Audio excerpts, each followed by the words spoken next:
Mas mahalaga ang pagsunod kaysa sa hain. Unang Samuel 15:22.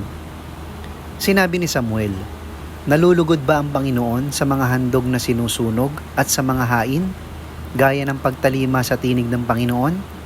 Mas mabuti ang pagsunod kaysa sa hain at ang makinig kaysa sa taba ng mga tupa." Mga kapatid, marami sa atin ang abala sa paggawa ng mabubuting bagay para sa Diyos. Pagbibigay, paglilingkod, pag-aalay ng oras at lakas. Ngunit itinatanong sa atin ng Diyos ngayon, habang ikaw ay nag-aalay, sumusunod ka ba? Dahil malinaw sa salita ng Diyos, mas mahalaga ang pagsunod kaysa sa anumang hain. Ang tunay na pagsamba ay nagmumula sa pusong masunurin. Sa kwento ni Haring Saul, inutusan siya ni Samuel na lipulin ang lahat ng Amalekita at ang kanilang ari-arian. Ngunit pinili niyang magtira ng pinakamagandang tupa at baka bilang hain daw sa Diyos. Sa paningin ni Saul, tama ang kanyang ginawa.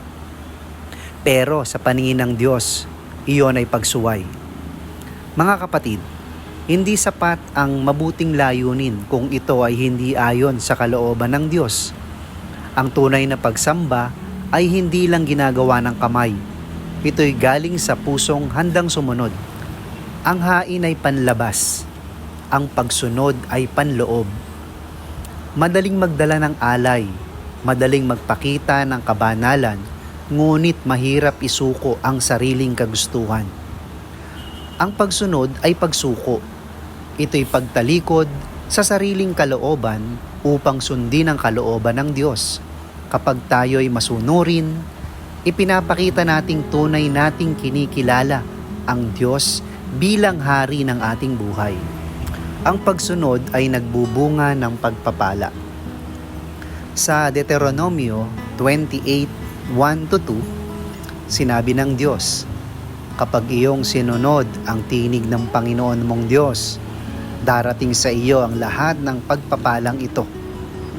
Ngunit ang pagsuway, gaya ni Saul, ay nagdudulot ng kabiguan at pagkawala ng pabor ng Diyos. Kaya kung nais nating manatili sa kanyang biyaya, piliin nating sumunod kaysa maghain ng walang puso." Mga kapatid, tandaan natin, hindi hinahanap ng Diyos ang marami nating alay, kundi ang pusong tapat at masunurin.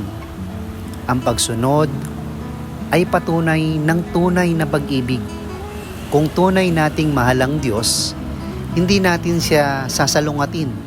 Susundin natin siya ng may buong puso. O Diyos naming Ama, salamat sa iyong salita na nagpapaalala na mas mahalaga ang pagsunod kaysa sa hain. Patawarin mo kami sa mga panahon na inuuna namin ang aming sariling kagustuhan kaysa sa iyo. Itanim mo sa aming puso ang tunay na pagsunod upang sa lahat ng aming ginagawa, ikaw ang aming kaluguran. Sa pangalan ni Jesus, Amen.